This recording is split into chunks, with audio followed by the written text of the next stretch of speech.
Salam dan bahagia. Assalamualaikum warahmatullahi wabarakatuh.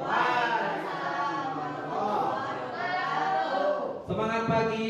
Pagi, pagi, pagi, bahagia. Buyut ya kan. Oke, lanjut. Next. Bapak Ibu, perkenalkan ya. Nama saya Saifullah SBD.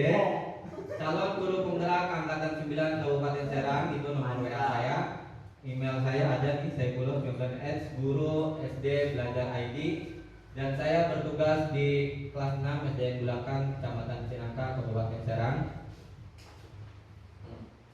Maksud dan tujuan Bapak Ibu di sini adalah ini merupakan serangkaian tugas dari calon guru penggerak, yaitu tugas 1.4 A.9 aksi nyata modul 1.4 desiminasi budaya positif di SDN Bulakan. Karena ini desiminasi ya, desiminasi adalah memberikan kegiatan untuk menyebarluaskan ilmu atau pengetahuan yang saya dapatkan dari pelatihan ataupun pendidikan. Makanya ini harus direkam dan dikomunikasikan untuk di-upload di tugas LMS saya. Lanjut.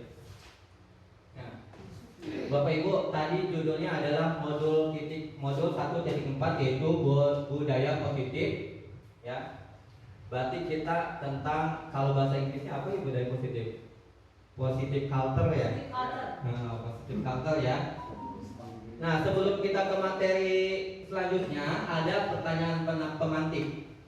Bapak Ibu boleh tulis setuju atau tidak setuju. Nanti kita bahas atau kita sesuaikan jawabannya setelah materi ini selesai. Kira-kira jawaban Bapak Ibu betul atau tidak ya? Pertanyaan pemantiknya yaitu Bapak Ibu boleh memilih setuju atau tidak setuju. Yang satu, hukuman dapat mendisiplinkan anak. Menurut Bapak Ibu bagaimana?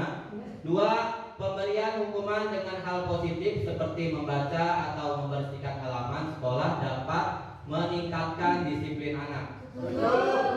Yang tiga, memberi penghargaan dapat meningkatkan motivasi belajar. Rata-rata setuju ya? Oke, kita lihat yang selanjutnya. Oke ya. Yang akan kita bahas lumayan Bapak Ibu, banyak materinya. Topik dalam desiminasi budaya positif yaitu tadi disiplin positif dan nilai-nilai kebajikan universal. Yang kedua, teori motivasi, hukuman dan penghargaan yang Bapak Ibu tadi jawab. Yang ketiga, keyakinan kelas, tempat kebutuhan dasar manusia dan dunia berkualitas. Yang kelima, restitusi atau 5 posisi kontrol. Ya, yang salah. Yang salah baca ya. 5 posisi kontrol. Yang keenam yaitu restitusi, segitiga restitusi. Oke, baik.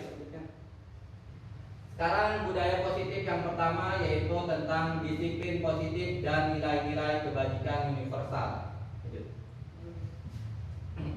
Nah, Bapak Ibu, ini ada adegan ya, perubahan paradigma, perubahan berpikir kita. Kegiatan Bapak Ibu coba kepalkan Bapak Ibu ya, tangan Bapak Ibu. Ada A dan B. Ya, yang A sobeklah secari kertas kecil, tuliskan benda atau sesuatu yang sangat berharga untuk Anda. Letakkan di salah satu tangan Anda yang menggenggam benda tersebut dengan segala daya buatlah sebuah kepalan ya. Dan yang teman B, misalnya saya, teman B akan mencoba dengan sekuat tenaga dengan berbagai cara untuk meminta Anda memberikan benda tersebut. Meminta ya dengan segala cara. Bisa yang B bisa caranya bisa membujuk, mengancam, menghardik, merayu, menyuap, apa saja agar dapat membuka kepalan tangan Anda. Menurut Bapak Ibu kita bisa terpengaruh nggak? Kalau disuap siapa? Tidak. Jadi yang mengendalikan kita siapa? Kita sendiri. Oke, coba lihat. Nah, apakah Anda atau B membuka kepalan tangan Anda? Mengapa? Ya, tadi ya. Terus apakah B menutup kepalan Anda yang A tadi ya, menutup masih menutup, mengapa alasannya? Yang ketiga, dalam kegiatan ini sesungguhnya siapa yang memegang kendali atau kontrol ya, memegang kendali atau kontrol untuk membuka dan menutup kepalan tangan. Anda. Ya, berarti kita tidak bisa dipengaruhi dengan orang lain ya, walaupun itu ancaman ya. Suapa. Pertanyaan ketiga, siapakah yang sesungguhnya memegang kontrol? Diri sendiri. Yang menutup kepalan tangan yang berusaha dengan segala cara untuk membuka kepalan tangan tekannya. Jawabannya tentu kita sendiri. Kita sendiri yang memegang kontrol atas kepalan tangan kita. Apakah kita membuka atau menutup kepalan tangan kita itu tergantung pada diri kita masing-masing. Ya, sesuai dengan kebutuhan dasar kita saat itu. Kalau kita pengen membuka, bukan terpengaruh sama orang ya, berarti kita emang pengen membuka. Tuh, berarti kita harus mempunyai integritas, tidak bisa terpengaruh oleh orang lain. Nah, ini tadi tentang nilai-nilai positif ya. Ilusi kontrol, ini ilusi berarti hayalan. Ilusi guru mengontrol murid, berarti itu tidak mengontrol murid ya. Yang kedua, ilusi bahwa kritik dan membuat orang merasa bersalah dapat menguatkan karakter, itu hanya ilusi ternyata. Yang ketiga, ilusi bahwa semua penguatan positif efektif dan bermanfaat, itu ilusi. Yang terakhir, ilusi bahwa orang dewasa memiliki hak untuk memaksa. Guru, bapak, orang tua ya, ternyata itu hanya ilusi. Setelah ilmuwan lanjut meneliti ya. Nah, perubahan paradigma respon teori kontrol yang tadi atau teori pilihan. Siapa sesungguhnya yang memiliki kontrol? Stimulus respon, kita mencoba mengubah orang agar berpandangan sama dengan kita. Itu stimulus ya, keinginan kita. Tapi teori kontrolnya atau pilihan, kita berusaha memahami pandangan orang lain tentang dunia. Kita tidak bisa memaksa, tapi kita bisa memahami saja ya. Kalau kita sudah pahami, mungkin orang itu akan berubah. Yang kedua, perilaku buruk dilihat sebagai suatu kesalahan. Ini sebagai kita nih. Kita lihat anak nggak ngerjain PR atau telat, bagaimana ya? Ternyata teori kontrolnya semua perilaku memiliki tujuan. Kalau misalnya anak yang tidak atau nakal di kelas, tujuannya apa sih? Nah, iya, cari perhatian seperti itu ya. Itu ternyata teori kontrolnya seperti itu. Yang ketiga, orang lain bisa mengontrol saya. Hanya Anda yang bisa mengontrol diri Anda. Kita tidak bisa dikontrol sama orang lain, karena kita memiliki karakter dan ciri kita masing-masing beda. Tidak bisa dipaksa, karena dipaksa akan luka ya. Dipaksa itu tidak enak, sakit di dunia. Tidak enak. Ya. Yang keempat, orang bisa mengontrol orang lain. Saya bisa mengontrol orang lain. Anda tidak bisa mengontrol orang lain. Kita tidak bisa mengontrol orang lain, anak, murid, tapi kita bisa memahami mereka. Ya. Yang kelima, pemaksaan ada pada saat bujukan gagal. Kadang-kadang kalau kita bujuk, ujung-ujungnya maksa ya. Anak udah dibujuk, harus sekolah, gak mau, baru digomelin sama kita ya. Dipaksa. Ternyata teori kontrolnya bukan seperti itu. Kolaborasi. Ternyata kita harus kolaborasi dengan anak tersebut. Pengennya apa, baru akan tercapai ya. Menciptakan pilihan baru. Ya. Terus model berpikir menang kalah. Itu ternyata sekarang teori itu sudah tidak relevan ya. Kita harus berpikir menang dan menang. Walaupun teman kita menang, kita merasa menang karena kita ikut berkontribusi atau berkolaborasi. Sifat manusia gitu ya, kadang-kadang kita suka sakit lihat orang sehat. Kita sakit, kadang suka sakit ya lihat orang sehat, atau kebalikannya. Kita bahagia melihat orang menderita. Biasanya seperti itu ya. Iya. Kadang-kadang seperti itu. Kembali ya. Oke. Next. Nah, ini disiplin positif. Dari disiplin positif pada poin-poin, intinya kita tidak bisa mengontrol orang lain, hanya Anda yang bisa mengontrol diri sendiri. Semua perilaku memiliki tujuan, model berpikir menang dan menang, kolaborasi, dan kita harus realitas. Kita berbeda, kita berusaha memahami pandangan orang lain tentang dunia. Setiap orang memiliki gambaran berbeda, tidak bisa dipaksakan. Mereka memiliki gambaran berbeda.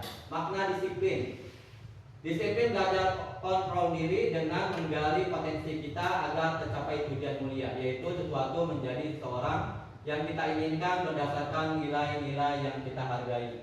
Kadang-kadang disiplin sekarang dengan berjalannya waktu lebih ke peraturan dan ujung-ujungnya menghukum. Padahal tujuan disiplin sebenarnya tidak seperti itu. Ya. Disiplin seperti ini. Disiplin, apa makna dari disiplin? Disiplin berasal dari bahasa Latin yaitu disiplina, yang artinya belajar.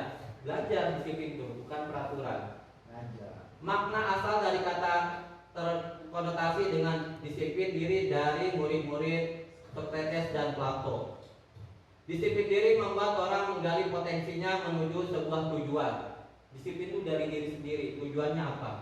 Namun dalam budaya kita, makna kata disiplin telah berubah menjadi sesuatu yang dilakukan seseorang pada orang lain untuk mendapatkan kepatuhan atau peraturan. Kita memaksa. Kecenderungan umum adalah menghubungkan kata disiplin dengan ketidaknyamanan, bukan dengan apa yang kita hargai atau mencapai suatu tujuan mulia. Disiplin hanya memiliki tujuan, ya, bukan harus dipaksa. Nah, nilai-nilai kebajikan. Nilai-nilai kebajikan harus bersifat positif. Manusia merupakan tujuan mulia yang ingin dicapai setiap individu. Nilai-nilai tersebut bersifat universal. Setiap perilaku membuat memiliki suatu tujuan, ya. Menurut Dr. William Blatter pada teori kontrol tahun 1984, dengan mengaitkan nilai-nilai kebajikan yang diyakini seorang, maka motivasi intrinsik akan terbangun sehingga menggerakkan motivasi dari dalam untuk mencapai tujuan mulia yang diinginkan. Nilai-nilai kebajikan yang ingin dicapai oleh setiap anak Indonesia kita kenal dengan profil pelajar Pancasila. Tujuannya seperti ini. Semuanya tujuan pendidikan bermuara ke profil pelajar Pancasila, ya. Sudah hafal mungkin ya dari nyanyian, ya. Pertama, beriman dan bertakwa kepada Tuhan Yang Maha Esa dan berakhlak mulia, mandiri, bernalar kritis, berkebinekaan global, bergotong royong dan kreatif. Tujuan mulia dari penerapan disiplin positif adalah agar terbentuk murid-murid yang berkarakter, berdisiplin, santun, jujur, peduli, bertanggung jawab, dan merupakan pembelajaran sepanjang hayat sesuai dengan standar kompetensi lulusan yang diharapkan. Itu tujuan pendidikan atau disiplin. Bapak Ibu ada pertanyaan nggak tentang disiplin? Kita lanjut, ya. Oke, materi kedua yaitu tentang teori motivasi, hukuman, dan penghargaan. Lanjut. Nah, ini ya, tadi yang kita bahas. Ternyata motivasi itu hanya ada dua. Ada motivasi eksternal, yaitu untuk menghindari ketidaknyamanan atau hukuman apa yang akan terjadi apabila saya tidak melakukannya. Itu indikatornya. Apa yang akan terjadi apabila saya tidak melakukannya? Itu adalah salah satu motivasi eksternal atau motivasi dari luar. Biasanya itu terjadi dengan hukuman, ya, menghindari hukuman. Saya harus mengerjakan PR karena kalau tidak dikerjakan akan hukum. Seperti itu adalah salah satu motivasi eksternal. Motivasi eksternal kedua yaitu untuk mendapatkan imbalan dari orang lain. Tadi yang kita bahas, atau institusi, apa yang akan saya dapatkan apabila saya melakukannya.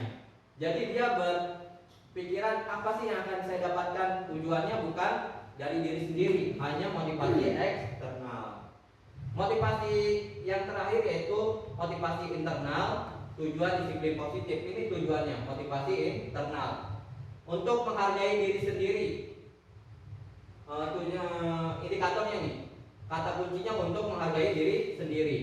Indikatornya, saya akan menjadi orang yang seperti apa bila saya melakukannya. Kalau tidak melakukan tidak apa-apa, tapi dia udah tahu kalau tidak melakukan berarti saya tidak akan berubah. Kalau saya melakukan pasti saya akan berubah. Tapi kalau motivasi yang kedua, hukuman dan penghargaan, itu tidak internal, bukan dari sendiri, karena itu motivasi dari luar.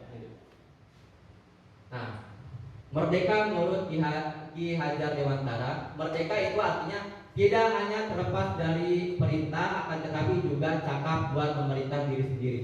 Berarti kita apa ini kata kuncinya? Diri sendiri. Mandiri. Merdeka itu kita mandiri. Tidak ada paksaan, tidak ada dibujuk-bujuk dengan hadiah.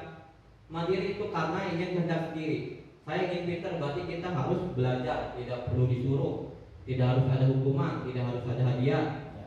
Berarti dalam diri sendiri.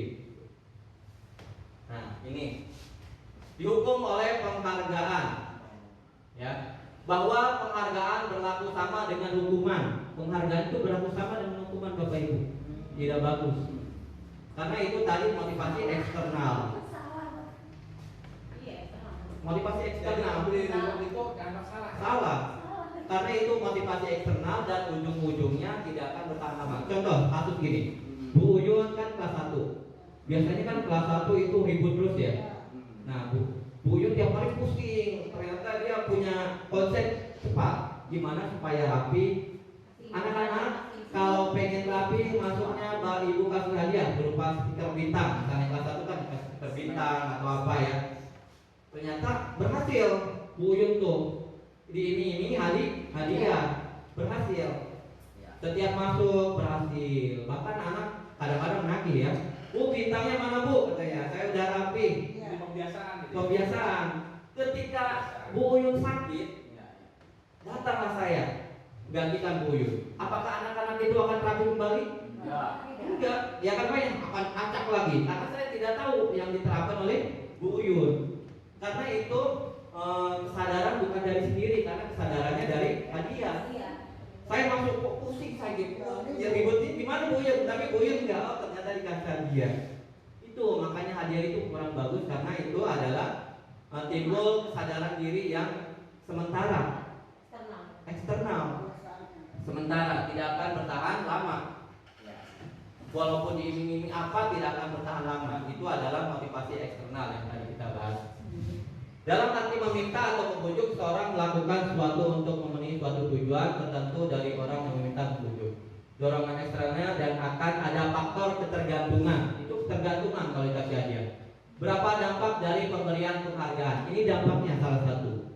Banyak malah bukan salah satu ya. Dampak dari hadiah atau reward, penghargaan. Pengaruh jangka pendek dan jangka panjang tadi yang saya jelaskan. Kalau jangka pendek seperti tadi ya, yang rapi Bapak nilai 100, rapi dah. Besok nggak itu lagi, nggak pakai acak-acakan lagi kan. Untuk jangka panjang misalnya dinilai, di program ditulis. Bila orang ribut, kalau ribut tidak dikasih hadiah, ya kan? Nah itu juga tidak bertampak bagus. Yang kedua, penghargaan menghukum. Yang ketiga, penghargaan mengurangi ketepatan. 4, penghargaan tidak efektif. Yang kelima, penghargaan tidak merusak bisa merusak hubungan. Penghargaan menurunkan kualitas. Penghargaan mematikan kreativitas. Penghargaan mengurangi motivasi intrinsik. Di sini ada salah satu contohnya. Penghargaan efektif jika kita menginginkan sesuatu, melakukan sesuatu yang kita inginkan. Kalau kita inginkan secara cepat ya, boleh jadi pilihan dalam jangka waktu pendek. Dan jika kita menggunakan penghargaan lagi dan lagi, maka orang tersebut akan tergantung pada penghargaan yang diberikan serta kehilangan motivasi dari dalam. Karena pengen dapat hadiah kan, motivasinya dari dalam. Penghargaan mengukur, contohnya seperti ini. Mereka yang tidak mendapatkan penghargaan, misalnya dalam ranking, mereka yang mendapatkan ranking kedua akan merasa paling terhukum. Makanya dalam kurikulum 13 sampai sekarang tidak ada lagi di rapor ranking seperti itu. Karena menyadari bahwa penghargaan itu bisa mengukur anak. Kadang-kadang kita juga kurang objektif Pak ya, ada guru. Wah anak ini rajin, ternyata kurang dari ini, gak apa-apa ranking 1 aja ya. Terus anaknya yang idealis, belajar tiap hari, rajin, idealis, kalau kata salah ya, belajar kecewa, ya, karena kayak udah berusaha keras, ujung-ujungnya dia tidak mau belajar lagi, kecewa ya. Nah, jika suatu penghargaan diharapkan, namun Anda tidak mendapatkannya, Anda merasa dihukum. Sama kita juga ya, kalau kita pengen dapat sesuatu, berupaya mendapatkannya, tapi tidak dapat, kecewa, seperti dihukum. Yang ketiga, jika kita memberikan seseorang suatu penghargaan untuk melakukan sesuatu, maka kita harus terus-menerus memberikan penghargaan itu, terus-menerus. Kalau kita punya modal bermanfaat. Itu jika kita ingin orang tersebut meneruskan perilaku yang kita inginkan. Dipengaruhi tuh setiap hari kasih permen sampai lulus ya. Harus orang yang berusaha berhenti merokok misalnya, atau orang yang berusaha diet menguruskan badan, bila diberikan penghargaan hampir pasti tidak akan berhasil. Iya. Penghargaan. Betul Pak, Bapak aja nih, Bapak misalnya merokok. Pak Nana, saya kasih uang 20.000 sehari, Bapak berhenti ya. Kalau dikasih tiap hari pasti nurut ya, tapi ketika saya tidak kasih lagi, karena tidak ada motivasi dari dalamnya untuk berhenti. Tujuannya hanya itunya penghargaan tujuannya ya, mendapatkan penghargaan. Kalau dia nggak bakal Yang tadi, baik. Oke, ketika orang diberi penghargaan atau dipuji di depan orang banyak, maka orang lain akan merasa iri. Kadang yang pintar 1-2, ternyata yang 2 kita puji, yang 1 tidak ya. Yang 1 pasti akan merasa iri. Nanti ujung-ujungnya dia tidak akan tadi merusak hubungan. Yang juara 1 dan juara 2 akan jauh ya. Dan sebagian dari mereka tidak menyukai orang yang diberikan penghargaan. Kenapa sih yang juara 2 yang kasih harganya? Saya mau juara 1 enggak. Nanti akan tidak baik hubungannya. Penghargaan menciptakan persaingan dan di dalam kelas akan menciptakan persaingan. Kadang-kadang persaingan itu kalau kita dewasa ya, mesti kita menang. Kita menghalalkan segala cara untuk mendapatkan penghargaan itu, menciptakan kecemasan serta merusak hubungan. Lanjut. Nah, untuk mengatasi seperti itu, tidak ada motivasi penghargaan, kita hanya bisa memberikan kebajikan atau apresiasi. Kita ganti dengan apresiasi. Tidak perlu harus kasih hadiah, ranking. Cukup dikasih apresiasi atau pengakuan ya.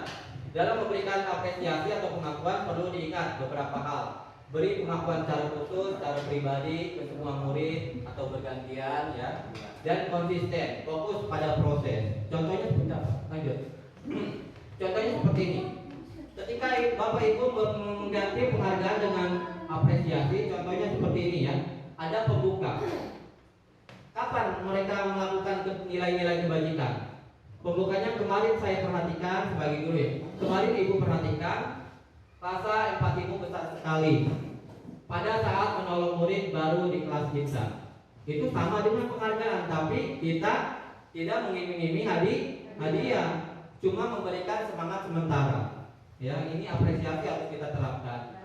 Saya menghargai kepedulianmu pada saat kamu membantu teman-teman kamu ketika tugas kelompok. Langsung diucapkan hari itu juga. Jangan diberikan umpan. Yang nilainya bagus nanti Bapak kasih apresiasi tepuk tangan. Itu sama aja dengan hadiah. Spontanitas saja. Spontanitas saja ketika pelaksananya terjadi atau berlangsung atau sudah. Yang apresiasi terima kasih untuk rasa tanggung jawab. Piket misalnya, terima kasih udah piket ya. Rasa tanggung jawab pada saat kamu memungut kertas yang berserakan di lantai. Tidak perlu uang utuh, Bapak kasih permen, Bapak kasih ini ya. Nanti dia sampai kelas 1 dipungut sampahnya. Ya, lanjut. Tindakan guru nih, Bapak Ibu, ada hukuman dan konsekuensi. Hukuman dan konsekuensi ada perbedaannya nggak, Bu Tatu? Hukuman paling penting, hukuman dan konsekuensi berbeda tidak? Berbeda ya? Berbeda, konsekuensi dan hukuman. Hukuman biasanya berupa fisik, verbal, atau verbal ya. Kita bahas coba satu persatu. Coba Bapak Ibu jawab. Mencatat 100 kali di dalam buku kalimat, di dalam buku dengan kalimat saya tidak akan terlambat lagi 100 kali. Hukuman. Karena terlambat ke sekolah. Hukuman atau konsekuensi? Hukuman ya. Oke, kita lanjut yang kedua. Lari mengelilingi lapangan basket 2 kali karena terlambat tadi di sekolah. Hukuman tidak? Bukan konsekuensi ya, hukuman. Murid diminta untuk push up 15 kali karena tidak menggunakan masker ketika sekolah. Hukuman ya. Menggantikan kertas tugas teman yang telah dicoret-coret. Konsekuensi. Masa tanggung jawab berarti ya. Membersihkan tumpahan air di meja tulis karena tersenggol pada saat belajar. Hukuman. Konsekuensi ya, membersihkan, berarti dari dalam diri sendiri. Konsekuensi ya. Yang keenam, murid disuruh untuk mengenakan sepatu seharian, harusnya bukan untuk mengenakan ya, untuk tidak mengenakan sepatu seharian di sekolah karena tidak mengenakan sepatu hitam. Hukuman ya. Tidak mengenakan sepatu hitam, dia tidak boleh pakai sepatu, nyeker istilahnya. Itu hukuman apa? Konsekuensi. Yang terakhir, lari mengelilingi lapangan basket 2 kali karena terlambat 10 menit untuk pelajaran PJOK. Hukuman apa? Konsekuensi. Hukuman. Serius ya? Coba next. Kita lihat jawabannya. Yang satu hukuman lari mengelilingi hukuman, murid diminta pusat hukuman. Sudah diketat konsekuensi, betul ya? Membersihkan lubang air konsekuensi ya. Wah, belum PJOK gimana nih? Murid disuruh untuk tidak memakai sepatu, itu hukuman pasti. Yang salah tadi Bapak Ibu ya. Itu yang terakhir. Lari mengelilingi lapangan basket 2 kali karena terlambat 10 menit untuk pelajaran PJOK. Konsekuensi. Kenapa Pak Ebi konsekuensi? Karena dia terlambat. Kenapa? Sama kan dia juga lari. Itu juga dihukum. Kenapa Pak Ebi masuk konsekuensi? Karena terlambat pelajaran PJOK. Nah, itu jawabannya. Ini sangat relevan, sangat berkaitan dengan pelajaran PJOK. Karena PJOK biasanya lari dulu, push up, ya, senam, seperti itu ya. Gak apa-apa. Lari mengelilingi lapangan basket 2 kali karena terlambat 10 menit untuk pelajaran PJOK. Dia sudah sadar. Lari mah udah bagian dari pelajaran PJOK, PB ya. Ini udah salah satu bagian dari PJOK. Berarti ini konsekuensi, bukan hukuman. Lanjut. Nah, perbedaannya hukuman. Hukuman suatu yang menyakitkan harus terjadi tiba-tiba dihukum. Misal datang terus break ya. Gak tahu apakah disiksa kan, ditaruh siksa anak batu. Iya, karena menyakitkan. Tidak mau, konsekuensi sesuatu yang harus terjadi. Ya udah terjadi, tadi tersenggol ya, nggak tahu kan, sudah terjadi berarti. Membuat anak sakit, lelah, sakit hati tuh. Ya, dihukum tuh nanti fisiknya sakit, hatinya juga sakit. Pak Dwi lah ya, broken heart. Untuk jangka waktu yang lama. Betul nggak jangka waktu yang lama? Membekas. Kita mungkin sekolah SD, SMP pernah dihukum sama guru kan? Pernah. Keinget sampai sekarang kan ibu taruh kita ya. Itu hukuman akan membekas semakin lama. Kalau konsekuensi jangka pendek tidak akan terasa lama. Terus hukuman berupa paksaan. Kalau konsekuensi adalah stimulus tanggapan. Tanggapannya bagaimana? Oh, saya sadar gitu ya. Hukuman mendorong anak menyakiti diri sendiri. Mendorong ibu. Ya. Kalau konsekuensi mendorong anak agar mudah menyesuaikan diri. Konsep diri yang buruk, konsep diri yang baik ya. Ini ada kebalikannya. Anak belajar untuk menyembunyikan kesalahan. Karena pengen dihukum, biasanya banyak orang yang berbohong anak-anaknya. Ya. Karena tak dihukum Iya. ya. Kamu hasil kamu sendiri apa nyontek? Padahal nyontek. Ayo Pak, bagus sendiri Pak, karena takut dihukum ya. Jadi berbohong.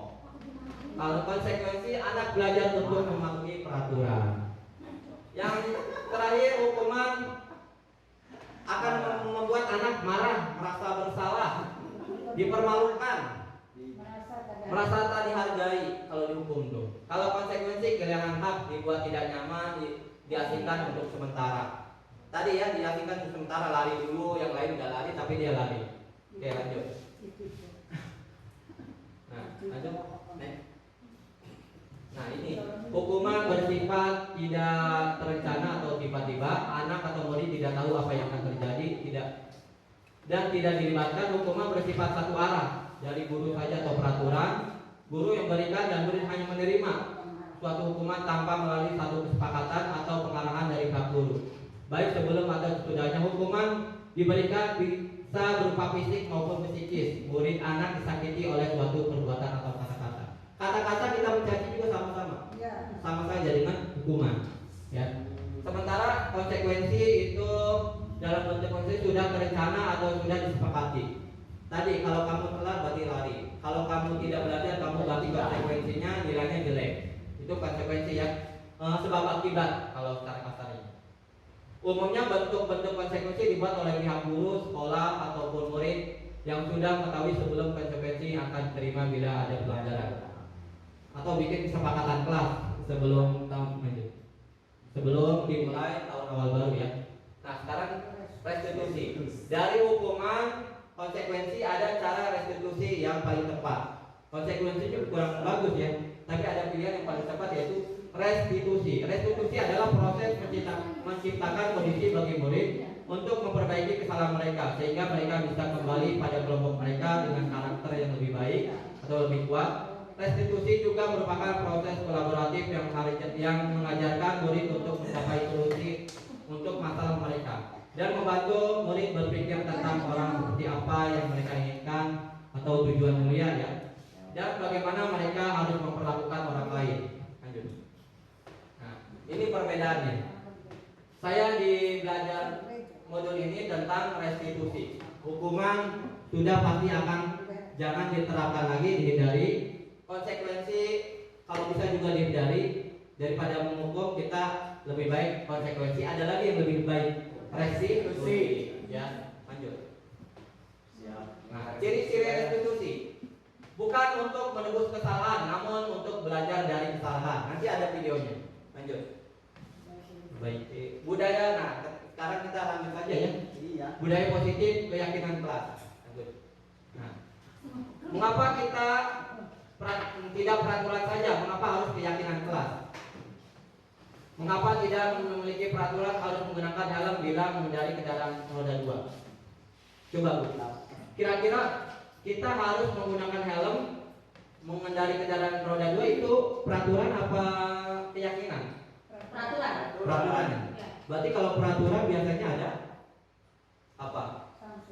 Ada sanksi, ada hukuman atau konsekuensinya. Iya. Betul ya? Peraturan. Iya. Contoh, peraturan harus menggunakan helm. Kalau ketemu polisi akan hilang, dihukum kan? Nah, itu hindari peraturan. Sekarang kita bikin keyakinan kelas supaya mereka paham bahwa menggunakan helm bukan peraturan, itu ganti dengan keyakinan kelas. Ya. Mengapa kita, contoh yang kedua, nanti kita bahas itu jawaban. Contoh kedua, mengapa kita memiliki peraturan 3M, menggunakan masker, mencuci tangan dan menjaga jarak. Itu peraturan ya. Di India apalagi 3 masker, pukul sama tongkat, copot, cabut tuh. Kalau di India itu peraturan karena ada sanksinya. Mengapa kita memiliki peraturan harus datang tepat waktu pada saat begitu pelatihan? Untuk mendukung motivasi intrinsik, karena peraturan ujung-ujungnya hukuman, berarti itu motivasi ekstrinsik kan? Kita menghindari hukuman, berarti motivasi dari luar. Untuk mendukung motivasi intrinsik, kembali ke nilai-nilai keyakinan lebih menggerakkan seseorang dibandingkan mengikuti serangkaian peraturan-peraturan, menggerakkan dalam diri sendiri. Siapa yang kita apa? Lanjut. Lanjut. Nah, seperti ini Bapak Ibu. Tadi kita tidak pakai helm, itu peraturan. Kalau keyakinan bagaimana? Keyakinan bahwa pakai helm adalah keselamatan dari polisi dan keselamatan dari diri. Kalau kita jalan kan aman. Itu keyakinannya. Itu untuk tadi 3M, berarti keyakinannya apa? Untuk kesehatan. Kalau kita sudah menyadari itu, ada motivasi intrinsik, tidak perlu ada peraturan, akan aman. Di Jepang ada polisi, tidak ada kan di pinggir-pinggir jalan. Itu sudah tertib, pakai masker, berjalan, mobil tidak ngebut ya, karena dia sudah memiliki kesadaran diri, tidak ada peraturan lagi. Coba Bapak Ibu saya mau nanya nih, mana menurut Bapak Ibu mana yang merupakan keyakinan kelas dari 2 slide ini? Datang tepat waktu, mengucapkan salam, menjaga kebersihan sekolah, berdoa sebelum sudah kegiatan, aktif dalam pembelajaran dan tertib. Menurut Bu Ita di sebelah sini. Kalau sebelah sini kesepakatan kelas juga, kami guru dan murid yang saling menyayangi. Ini keyakinan apa peraturan? Keyakinan. Nah, Kami guru dan murid. berarti yang sebelah sana Sepakatan. Peraturan. ini lebih ke peraturan. Iya. Cuma ke peraturan dia kata-kata negatifnya dihapus, Hilangkan. dihilangkan. Tapi yang paling bagus ini keyakinan. Kami guru dan murid saling menyayangi. Berarti kalau di sekolah tidak boleh ribut, saling menyayangi. Oh, berarti kita harus menyayangi. Dia udah sadar. Kalau menyayangi berarti poin-poinnya tadi tidak ribut, tidak berantem, saling menghargai di sekolah ya. Itu yang kita buat. Nanti di modul CKP ini yang akan ditimbulkan. Tidak ada peraturan lagi, kesadaran diri. Ya. B. Kami murid yang semangat belajar. Tadi kalau peraturan kan mengerjakan tugas tepat waktu, itu peraturan. Menjaga kebersihan sekolah itu peraturan. Kalau keyakinan diri atau keyakinan kelas, kami murid yang semangat belajar. Kami murid yang sehat dan bersih. Berarti dia udah meyakini diri sendiri. Kalau bersih harus gimana sih?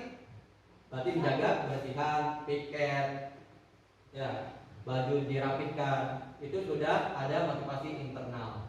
Berarti sepakat ya, yang ini adalah salah satu bentuk peraturan. Walaupun dalam kata-katanya sudah positif. Aktif dalam pembelajaran. Kalau peraturan kan hukuman tidak boleh mengantuk saat belajar. Kan ada tidak boleh itu kata-kata negatif, dihindari. Kan kalau tidak boleh kita manusia kadang-kadang suka penasaran ya. Tidak boleh masuk. Pengen ngintip-ngintip. Ada apa nih? Kalau dia ulah. Kalau diganti dengan jangan ngantuk, Iya. jangan masuk. Jangan. Sama aja Itu ya. negatif Sama juga. juga sama aja. Ganti saja. Seperti apa namanya? Bagi orang berkepentingan boleh masuk. Jangan ada kata negatif. Jangan, dilarang, tidak boleh. Ganti yang kata-kata yang tidak menyakiti atau harus. Ya. Dilarang masuk. Keluar. Orang berkepentingan boleh masuk gitu. Tidaknya diganti dengan boleh. Boleh. Dilarangnya dihilangkan. Yang Tidak boleh dengan boleh. Tidak boleh tidur. Berarti kesepakatan di kelasnya mata harus melek gitu. Pokoknya tidak boleh. Saya jangan Diganti karena itu sudah Nyaman. supaya dia yakin. Kata-kata pas itu tidak boleh ngantuk. Berarti dilarang mengantuk atau ganti dengan kata positifnya fokus dan belajar. Fokus berarti tidak boleh ngantuk, tidak boleh ini. Kalau kayak gitu kan. Nah, boleh ganti keyakinan, tapi untuk menaiki keyakinan lanjut.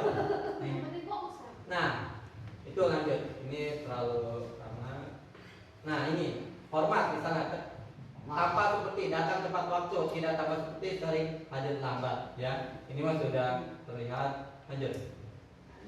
Next. Lanjut. Belum. Nah, coba nih. Ini kan tadi udah saya jelaskan sedikit. Nah, Bapak Ibu sekarang ya menjawab apa yang mau menjawab ke depan. Pak Mukti coba pilih Pak Mukti.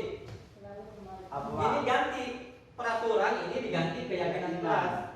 Apa nilai-nilai tadi yang pertama, nilai-nilai kebajikan yang akan kita harapkan dari peraturan tersebut.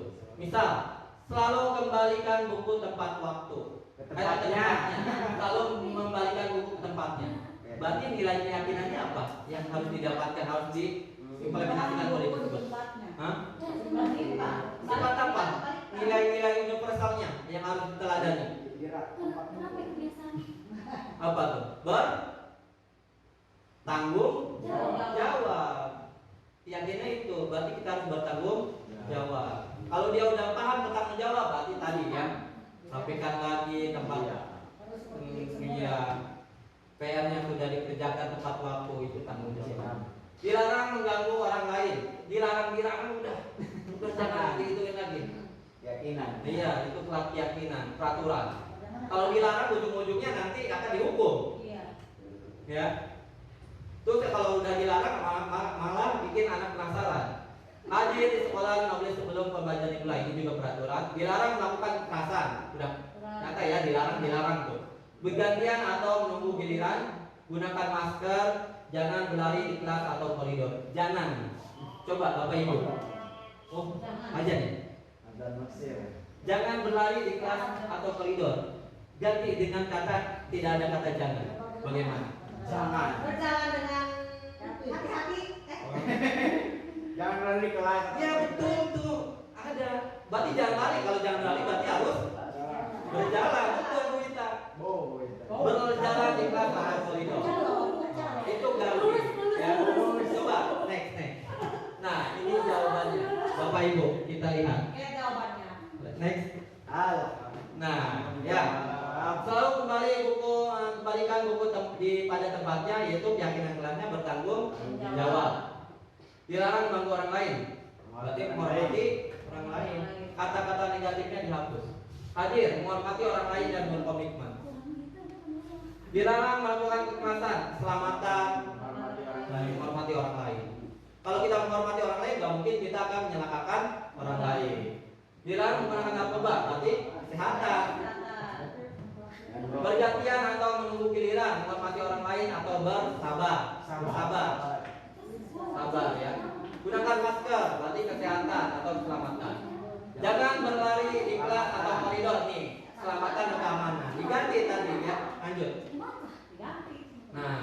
Nah, Bapak Ibu, untuk membentuk keyakinan kelas ada cara-caranya. Pertama, keyakinan kelas bersifat lebih abstrak. Tadi tanggung jawab kan abstrak. Jadi mereka yang nanti mengingat sendiri, membagi-bagi sendiri. Abstrak dulu, cara umum dulu. Nanti secara khusus dia akan memikirkan sendiri. Kalau bertanggung jawab berarti dia harus datang tepat waktu, membersihkan kelas sesuai dengan jadwal. Ini ya seperti itu. Terus keyakinan kelas berupa pernyataan-pernyataan universal. Tadi universal, orang lain, bijaksana, yang bisa dimaknai oleh orang yang lain. Kelas 1, kelas 2 juga pasti ngerti maksudnya gitu ya. Bersifat universal menyeluruh. Ketiga pernyataan keyakinan kelas senantiasa dibuat dalam bentuk positif. Tadi harus bentuk positif. Jangan ada kata jangan, dilarang, tidak boleh, hukuman apalagi ya.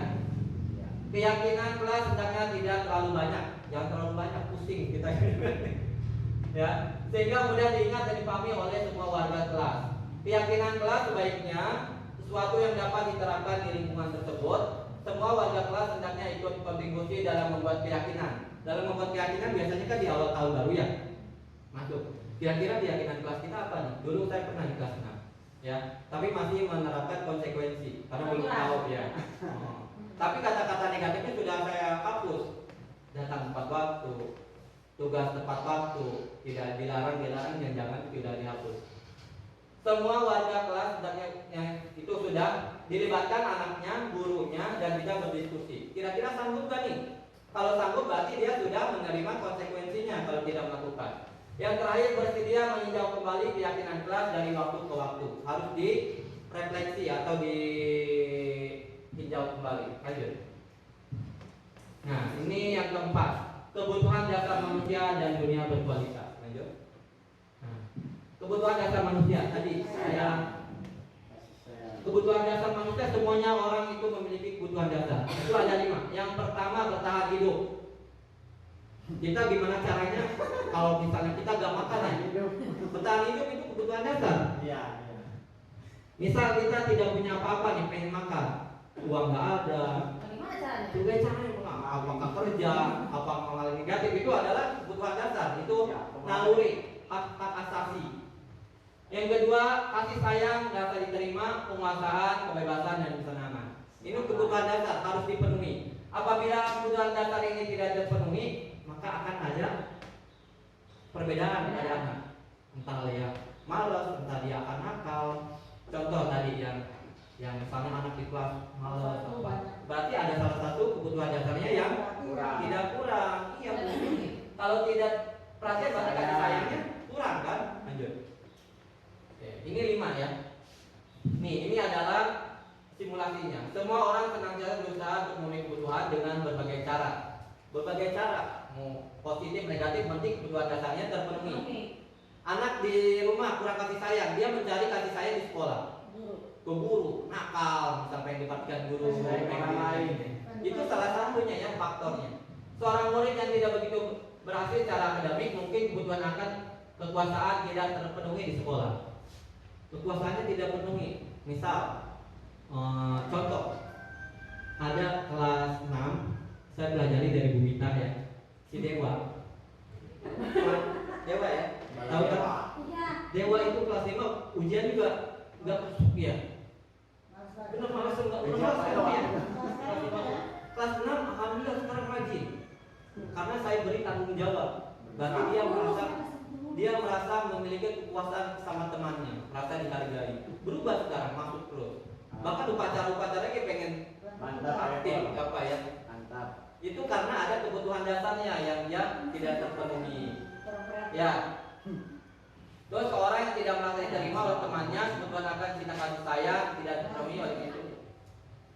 Nah, dia kalau kasih sayang tidak terpenuhi, biasanya di sekolah akan murung atau bahkan lebih nakal.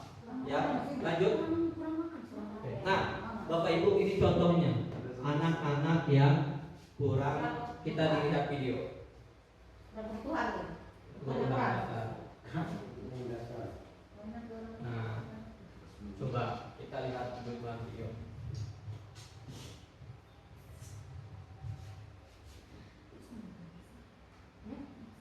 Pipinya lebih ini aja. Nah, udah. Awas. Ayo. Das.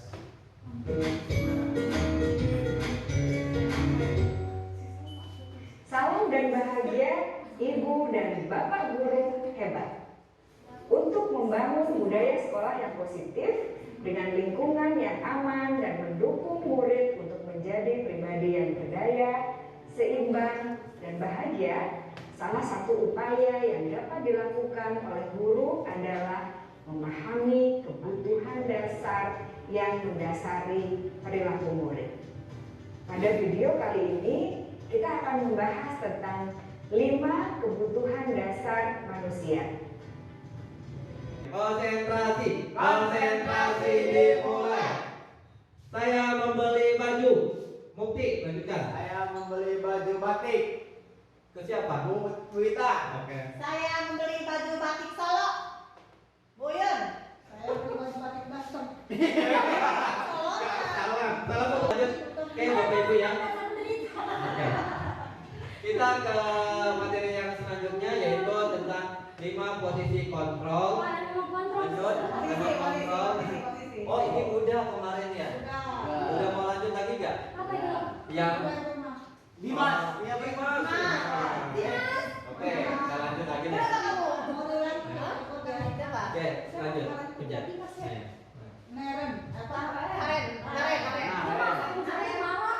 Iya, itu salah satunya. 5 posisi kontrol. Oh ya. Oke, R. Posisi. Ini namanya. Kontrol. Sama. Salam bahagia Ibu dan Bapak guru hebat dalam penerapan disiplin positif restitusi. Salah satu program yang dikembangkan adalah 5 posisi kontrol. 5 posisi kontrol dalam restitusi adalah proses perjalanan seorang pendidik agar dapat mengenali dirinya. Pada video kali ini, kita akan membahas tentang 5 posisi kontrol yang dikembangkan oleh Diane Gosel dan contoh penerapannya. Nah, tadi ya. Saya kecewa sekali dengan kamu. Contohnya tadi adalah semua orang merasa bersalah. Siapa mengatakan ya? Kamu tidak pernah benar atau melakukan ini posisi menghukum. Ayo lakukan demi ibu atau bapak. Ini posisi teman. Apa yang kamu dapatkan? Jika untuk bincang hari ini pemantau, bagaimana kamu bisa menyelesaikan masalah ini, manajer tadi ya. Kamu selalu yang paling terakhir. Lanjut. Ini menghukum. Lanjut, sudah. Lanjut. Nah, ini yang terakhir Bapak Ibu ya. Yang terakhir tentang segitiga restitusi. Lanjut. Bapak Ibu, untuk segitiga restitusi ada lagi video satu lagi ya. Setelah ini selesai, lanjutkan. Ini intinya segitiga restitusi adalah tindak lanjut dari posisi kontrol manager. Kita bagaimana caranya kita mewawancarai anak dengan segitiga restitusi. Ya, ada tiga pertanyaan yang harus kita utarakan kepada anak. Yang pertama yaitu menstabilkan identitas. Seperti tadi yang pertama. Ya, tahu gak kamu masuk jam 7 sampai jam 7.20 ya? Kamu sekarang udah jam 7.20 itu menstabilkan identitas. Yang ketiga memvalidasi kebutuhan atau validasi tindakan salah. Apa kamu tahu salah kamu apa? Ya, tadi dicontohkan di manajer. Yang terakhir menanyakan keyakinan. Bagaimana caranya untuk kamu tidak terlambat lagi seperti tadi ya. Ini nanti Bapak Ibu kalau mau membuat sertifikat institusi harus membuat pertanyaan-pertanyaan dengan tiga indikator ini. Menstabilkan identitas, validasi kebutuhan atau benar salah ya. Terus yang terakhir menanyakan keyakinan. Tuh, setiap orang pasti pernah melakukan kesalahan identitas. Lanjut. Nah, menstabilkan identitas contoh ini. Berbuat salah itu hal yang manusiawi, tidak ada manusia yang sempurna. Bapak Ibu juga buat salah, kita pasti bisa menyelesaikan masalah ini. Ini contoh pertanyaan untuk menstabilkan identitas. Lanjut. Untuk validasi kebutuhan, pada dasarnya setiap tindakan manusia tujuan adalah memenuhi kebutuhan dasar ya.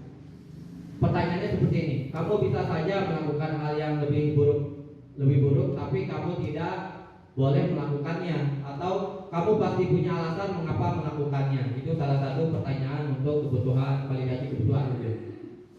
Untuk yang terakhir menanyakan keyakinan, guru berkata, apa nilai-nilai yang kita percaya di kelas?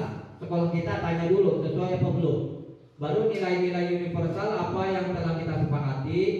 Kelas yang ideal itu seperti apa? Kita tanyakan dulu kepada anak. Lalu kamu ingin jadi anak seperti apa? Tujuannya seperti apa? Yang terakhir, bagaimana caranya? Apa yang kamu rasakan ketika kamu melakukan itu? Kamu menjadi orang yang seperti apa? Bagaimana caranya untuk memperbaiki kesalahan yang dilakukan oleh murid? Lanjut. Nah, udah lanjut. Oke. Ini Bapak Ibu refleksi, apa mau dijawab? Apa lanjut? Kalau udah lanjut, terakhir. Coba.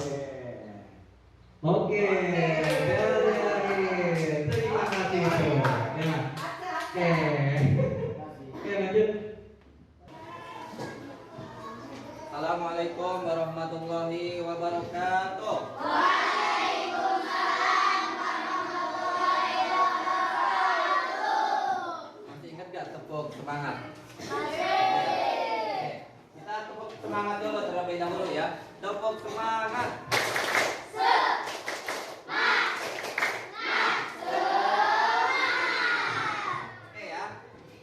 Pada kesempatan hari ini kita akan membuat kesepakatan kelas atau keyakinan kelas. Coba tulis ya.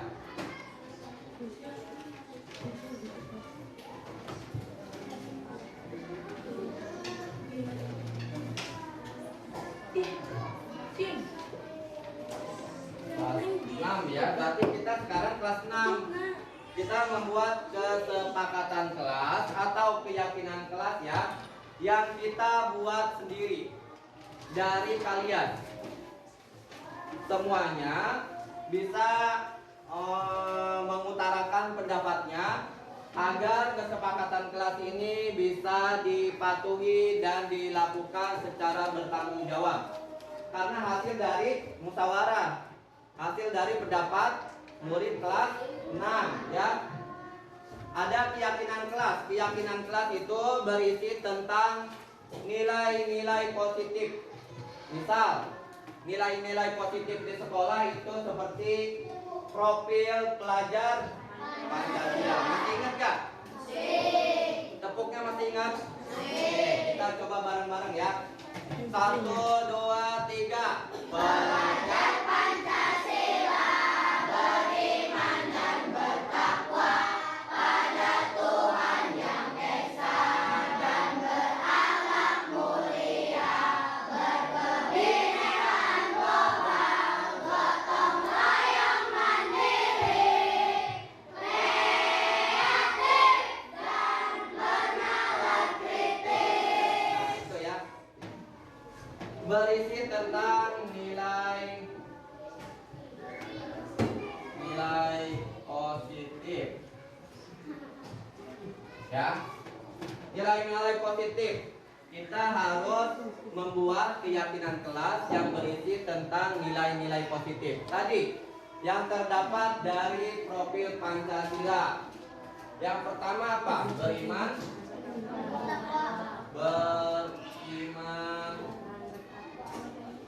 dan bertakwa. Beriman dan bertakwa itu ada poin-poinnya, ada contoh-contohnya. Menurut kalian, apa yang harus kita lakukan untuk membuat keyakinan kelas di kelas 6 yang berhubungan dengan beriman dan bertakwa? Apa contohnya? Yang harus kita terapkan, yang harus kita jaga bersama-sama dan kita lakukan dengan penuh tanggung jawab, supaya teman-teman kalian bisa mempunyai nilai-nilai positif. Apa saja nih yang berhubungan dengan beriman dan bertakwa? Siapa saja yang mau?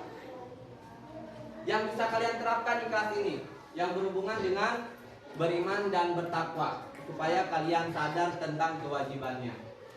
Apa? Contoh apa? Beriman dan bertakwa yang berhubungan dengan agama. Sebelum masuk kita harus mengucapkan salam. Contoh ya,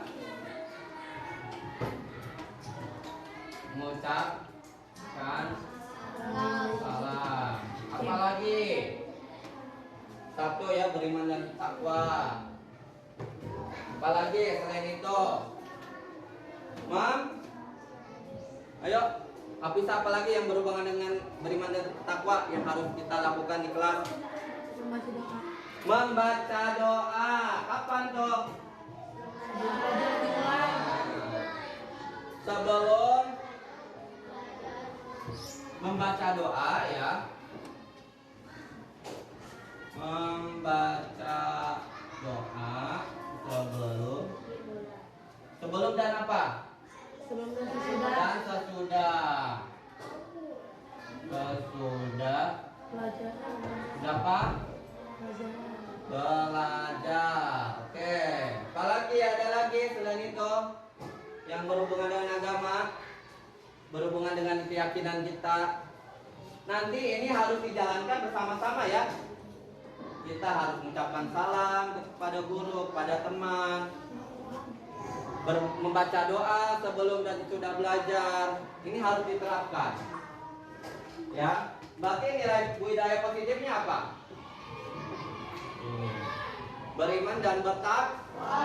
Apalagi selain itu nilai-nilai positif yang harus kita jaga di kelas ini, supaya semuanya bisa dilakukan dengan penuh tanggung jawab. Tadi Pak harus apa lagi nih? Yang nilai-nilai yang bagus. Mandiri. Contohnya apa mandiri? Apa contohnya mandiri yang bisa kamu lakukan di kelas? Mandiri.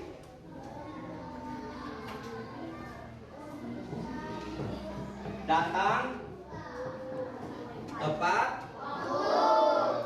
Ada lagi nggak selain itu yang mencontohkan kita mandiri?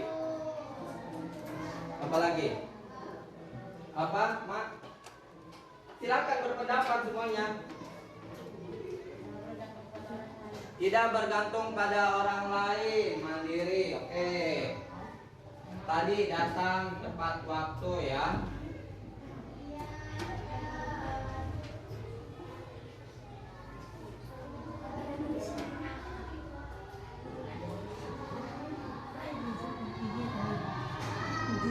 Tidak bergantung pada orang lain. Ada lagi nggak yang berhubungan dengan mandiri? Nah, apalagi kalau tugas, kalau gimana itu bagaimana?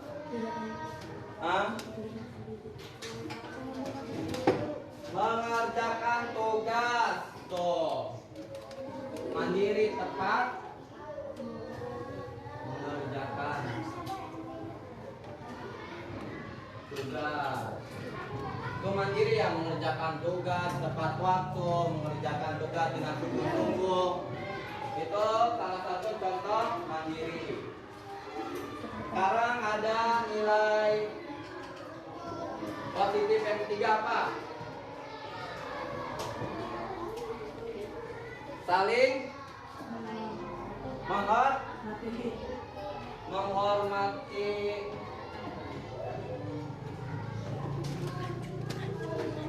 dan menghargai. Contohnya apa? Menghormati dan menghargai.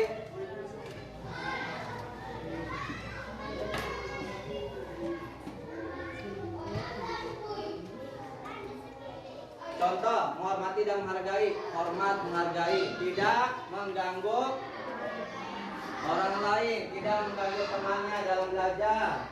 Apalagi kalau kita berbuat salah, kalau kita menghargai, menghormati orang lain harus bagaimana?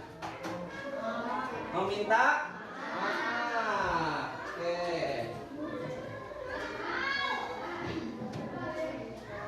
Biasakan minta maaf. Terus kalau kita minta sesuatu ke orang lain harus bagaimana? Bantuan. Ngomongnya bagaimana? Bicaranya. Minta maaf kalau kita punya kesalahan. Kalau kita mengganggu teman, minta maaf ya. Biasakan minta maaf. Terus kalau kita dikasih sama teman harus apa? Mengucapkan maaf, terima kasih ya. Terima kasih. Tadi apa lagi? Dan apa lagi? Hah? Tentang menghargai. Kalau sudah kita punya salah, kita harus minta maaf. Dan yang dibuat kesalahannya minta maaf, dan yang yang diganggu atau yang itu harus bisa memberi maaf. Ada lagi nggak tentang hormat dan menghargai?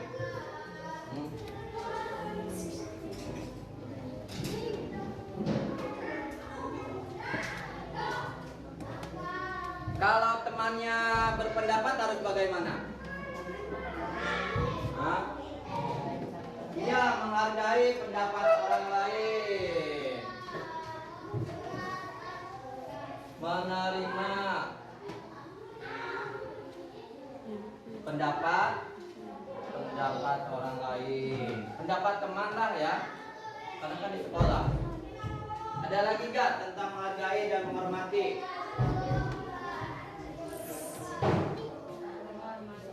Hah? Di sekolah dulu. Menghormati guru, berbicara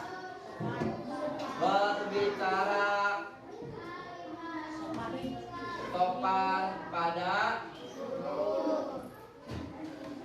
guru dan siapa? Guru dan teman lah. Teman juga harus sopan ya. Ada lagi? Contohnya?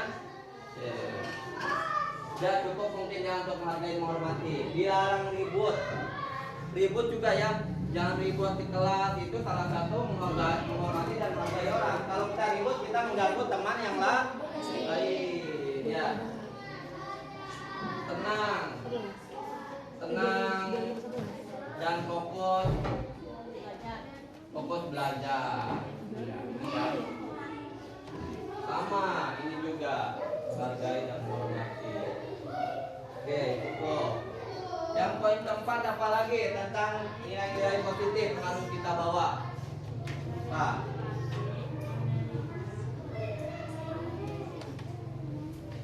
tanggung jawab. Apa tadi tanggung jawab? Banyak tanggung jawab tuh. Mengerjakan tugas pada waktunya itu tanggung jawab kita.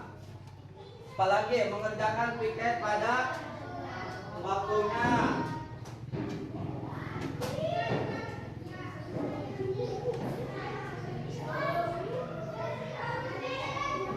tugas dan piket ya.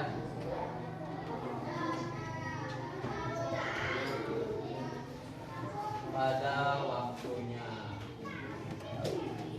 Apalagi kesepakatan yang harus kita buat atau keyakinan kelas yang harus kita buat tentang tanggung jawab. Kita harus bertanggung jawab.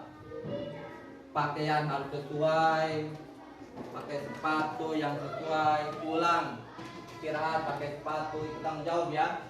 Ketika upacara kita harus bawa topi, dasi, ya sepatu hitam itu salah satu bentuk tanggung jawab. Ada lagi nggak? Hah? Menjaga kebersihan, kalau kebersihan berarti nilainya beda lagi, nilai positifnya yaitu tentang kebersihan dan kesehatan lah. Kebersihan dan kesehatan. Contohnya apa? Kebersihan kesehatan. Menjaga kebersihan kelas. Jaga kebersihan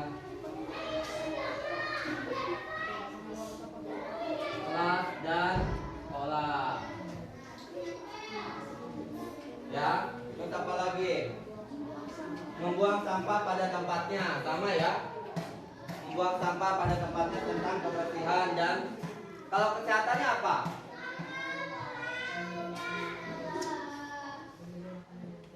Memilih makanan yang sehat. Kalau jajan ya, memilih makanan yang sehat. Ada lagi kak? Ya, memilih makanan yang sehat, terus tentang kesehatan tadi membuang sampah pada tempatnya, ya. Apa? Ini jauh dari penyakit maksudnya apa? Ini kan kebersihan kesehatan, tapi caranya bagaimana untuk menjaga kebersihan dan kesehatan di kelas ya? Tadi memilih makanan yang sehat ketika jajan. Jangan banyak makan sambal, jangan banyak makan saus, jangan banyak-banyak. Makanan yang bersih, mendingan bawa dari rumah ya. Ibu kamu yang masak, telur, nasi, ya. Makanan yang higienis, bersih, hangat. Makanan yang dingin tahu yang siis. Gorengan yang udah lama, udah dilalerin, jangan dimakan. Cari gorengan atau makanan yang masih hangat, yang segar. Buah-buahan ya. Sehat dan segar. Apalagi tanggung jawab kebersihan dan kesehatan ada lagi nggak? Hah? Cuci tangan sebelum makan, betul. Cuci tangan sebelum dan sesudah. Tangan sebelum dan sesudah makan, betul ya. Cuci tangan sebelum dan sesudah makan, itu bersih dan sehat. Oke, tepuk tangan untuk ya. Kita laksanakan keyakinan kelas dimulai hari ini dan seterusnya. Paham ya? Paham. Bapak ucapkan terima kasih. Wassalamualaikum warahmatullahi wabarakatuh.